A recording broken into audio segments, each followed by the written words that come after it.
E aí galera afiada, tudo bem? Aqui é o Will do canal Fala Afiada e este é o programa Semana Afiada. É o momento da gente rever algumas das principais notícias dos acontecimentos da semana no Brasil, fora do Brasil e principalmente como é que isso afeta a nossa vida. É um momento mais para a gente rediscutir, repensar, refletir. Talvez eu esteja sendo um pouco pretensioso aqui, mas eu não sou dono da verdade, mas durante muito tempo eu segui essa cartilha que me foi vendida, sem questionar. Então não questione aquilo que eu te falar, mas questione também o que está sendo veiculado por aí.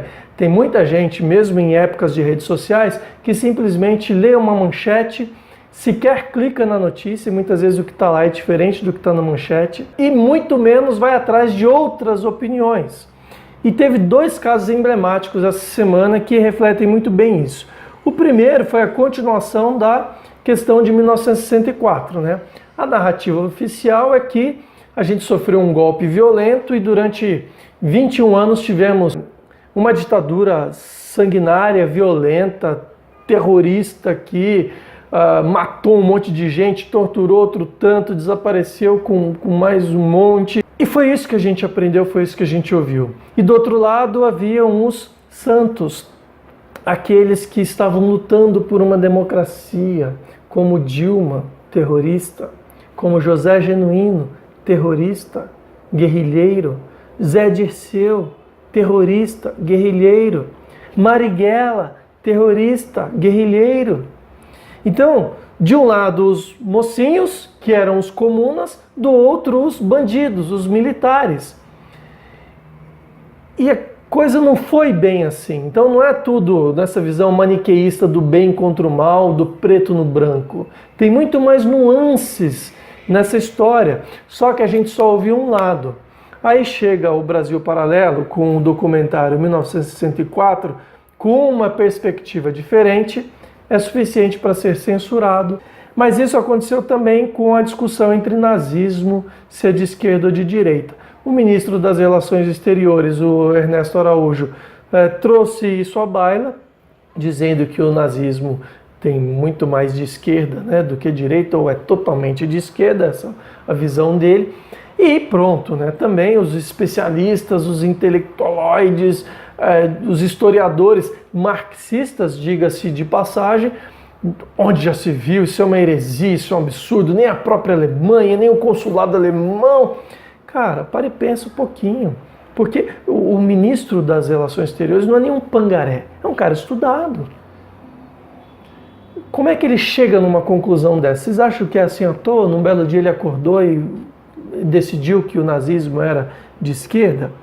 Pessoal, tem muita gente que mostra as raízes da esquerda, inclusive o Dinesh de Souza, que é um escritor norte-americano, escreveu A Grande Mentira, que são as raízes nazistas da esquerda americana. Ele traz comprovações e fatos que demonstram essa perspectiva. Você pode concordar ou não, mas conheça, né? Mas eu vou citar aqui rapidamente, porque para mim não é nem se o nazismo era de esquerda, é o quanto a esquerda atual, que chama todo mundo que não é da esquerda de fascista, o quanto que essa esquerda progressista tem de fascismo na sua filosofia, na sua ideologia. Então vamos lá, olha rapidamente. Fascismo queria Estado grande centralizador, tanto na economia, quanto na religião, quanto na cultura, em toda a sociedade.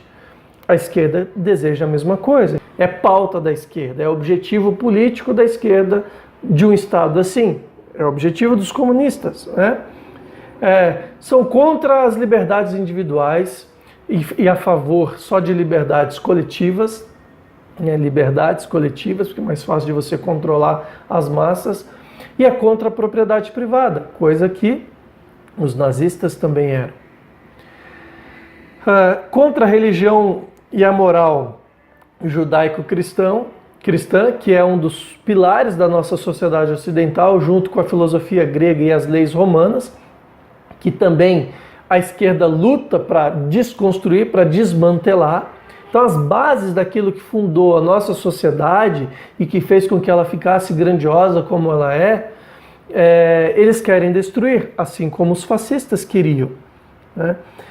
A favor da promiscuidade sexual, Hitler incentivava as donzelas arianas a transarem com os camaradas lá para manter pura a raça. E não tinha problema elas virarem mães solteiras, porque o Estado bancava isso daí. Era a luta contra a família tradicional, os moldes de família tradicional, porque para eles o Estado é a família. A mesma coisa que Obama e os democratas já diziam aí alguns anos atrás. Então, olha as semelhanças, né? Desconstrução da família, a gente sabe que a família é a base da sociedade sã e próspera, a família tradicional mesmo, né? Os fascistas censuravam e controlavam o discurso, a mesma coisa que a esquerda quer fazer, especialmente hoje com o politicamente correto. Os conservadores, os liberais clássicos, sempre lutaram contra essas pautas do fascismo, né? Que querem... o que a gente quer é o quê? Um Estado menor, descentralizar o Estado, preservar liberdades individuais, a propriedade privada, né? Tudo que é contrário ao fascismo, ao nazismo e ao progressismo da esquerda atual, né? Quer ver a última semelhança? Quem que sempre odiou Israel? Hitler matou 6 milhões. Quem odeia Israel hoje? São os fascistas Trump e Bolsonaro? Não, é a esquerda.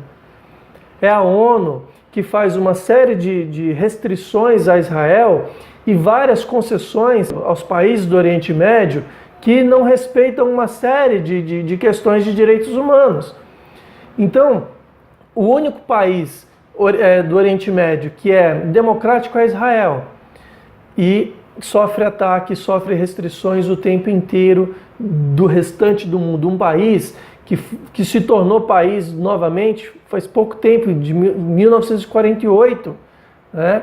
Pouco mais de 70 anos, acabou de fazer 70 anos como nação, e é referência, é pioneira em várias questões de tecnologia, né? Tem vários prêmios Nobel em ciência. Israel só tem 70 anos. Quantos prêmios Nobel o Brasil tem? E aí o Bolsonaro quer se aproximar de um país que é singular, né, que é uma referência mundial, que é a base da nossa moral e da nossa ética judaico-cristã. E quem que a mídia dá ouvidos? Para o Hamas, um grupo terrorista que foi colocado como sendo um partido político digno, porque criticou Israel, porque não aprovou a visita de Israel, que não aprovou a visita de Bolsonaro a Israel.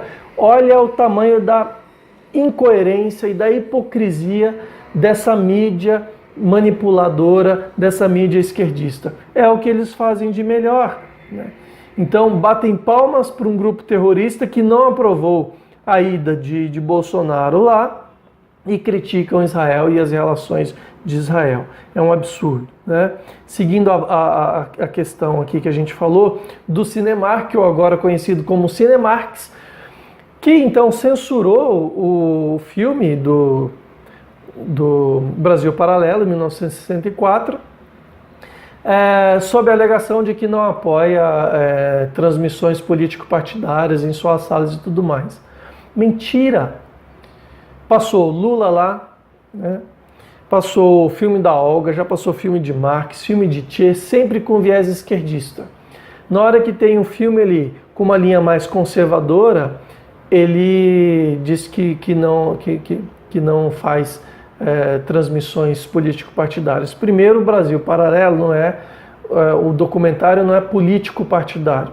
Ele tem um viés conservador, sim, mas muito sutil, por sinal. Um filme muito bem feito, vale a pena você assistir. Segundo, que o Cinemark já transmitiu outros filmes. Eu quero ver, inclusive, se não vai transmitir o filme do Marighella, né? Terceiro, o Cinemark já tinha fechado o contrato com a produtora para transmitir lá. No dia da transmissão, resolveu que não ia fazer mais isso. Eu sei que de pelo menos uma sala foi no Rio de Janeiro, que a transmissão não foi feita, nas outras salas acabou passando, mas aí o Cinemark me emite essa nota ridícula, absurda, mentindo sobre a sua posição político-partidária. Então assim, se é uma empresa privada, você tem todo o direito de não fazer, não publicar alguma coisa que é contra a sua linha filosófica, moral, ética, o raio que o parta, né? Mas não vem me dizer que você é apartidário ou apolítico, não. Você tem um viés, assuma o seu viés, porque fica menos feio. E essa questão, gente, da censura, eu vou trazer muita coisa aqui, vocês não têm noção de onde a coisa está indo. Na semana passada eu até coloquei no título, né? Todo mundo preocupado com 1964 e eu coloco lá, minha preocupação é 1984. Por quê? Porque George Orwell, quando escreveu esse livro, 1984, falava exatamente sobre o poder do Estado controlando a vida das pessoas. É o que já está acontecendo no mundo e as pessoas não estão se dando conta. Siga aqui porque você vai ficar de cabelo em pé com o que está acontecendo em relação ao controle do Estado sobre a vida das pessoas, especialmente nessa questão da censura, tá bom? E agora a hora das rapidinhas, né? Vamos falar aqui rapidamente o que mais que rolou essa semana. Bom, teve a surra do Paulo Guedes na esquerda caviar ou esquerda froagá, você que escolhe o seu prato preferido, né? Os socialistas de iPhone, que levaram uma porretada, porque tentaram tirar onda, tentaram tumultuar, fizeram chacota do ministro, chamando de tchutchuca, de tigrão, e ele não é trouxa, ele não levou desaforo para casa. Gente, o Paulo Guedes, o cara é PhD há décadas, da escola de Chicago, de economia. O cara é respeitado no mundo inteiro, o cara é muitíssimo preparado, tem dinheiro para perder de vista, para alimentar a terceira, quarta, quinta geração da sua família sem se preocupar. Podia estar fazendo qualquer coisa.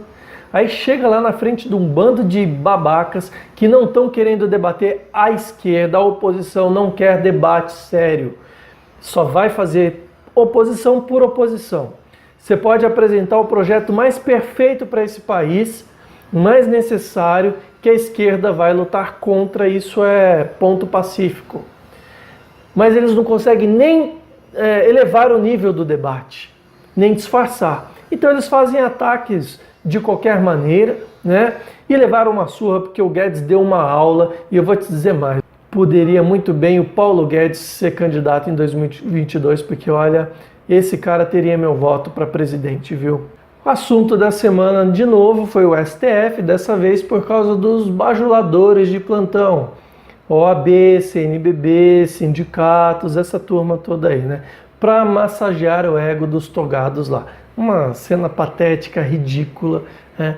Eles sabem que a opinião pública está contra eles, não por causa de um tema específico, mas por conta de uma série de decisões mal tomadas, decisões políticas do STF que têm prejudicado a nossa sociedade. Eles legislam, eles querem fazer o papel de todos os poderes, né? É por isso que a sociedade está por aqui já, daquele bando de políticos que não foram eleitos, né? Que ficam tomando decisões aí segundo interesses próprios, interesses corporativistas ou partidários, e não aquilo que a sociedade demanda, né, e necessita. Estão aí tentando censurar todo mundo, né?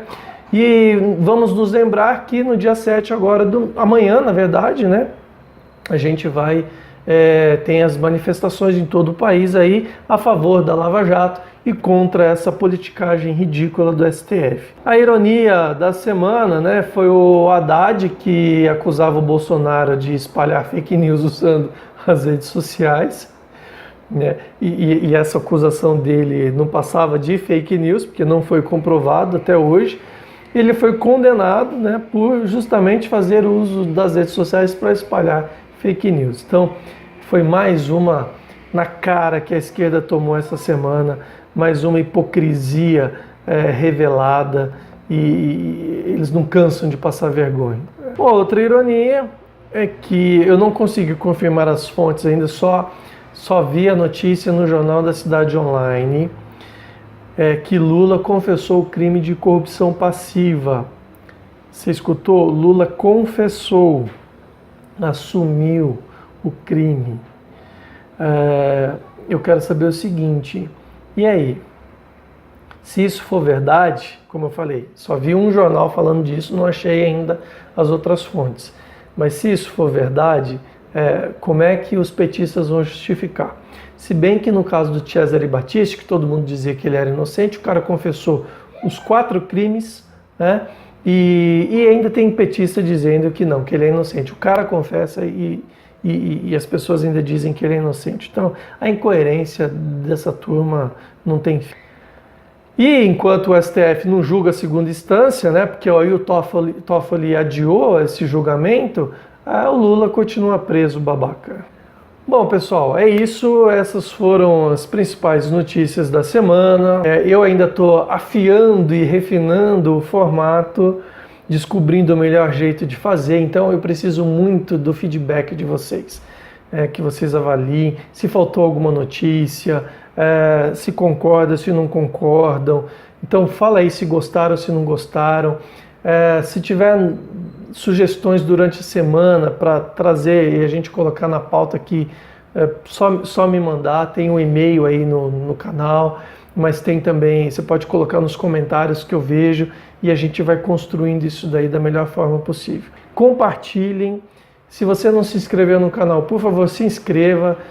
Pede para os amigos se inscreverem. O canal é novo, ele está pequenininho ainda.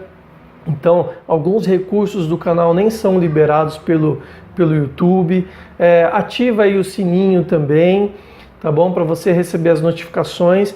A ideia é todo final de semana, especialmente aos sábados, fazer esse resumo do que foi a semana, mas eu vou sempre lançar outros vídeos sobre temas específicos, eventualmente aí durante a semana também. Então é isso. Obrigado pela sua... Fala, filhão. Você quer sempre participar no final, né? Então vai lá. Então dá um tchau pra galera aí. Falou, galera. Brigadão e até o próximo vídeo. Boa semana pra todo mundo. Valeu. Eu falo não. Não, mas agora você falou. Yes, tchau.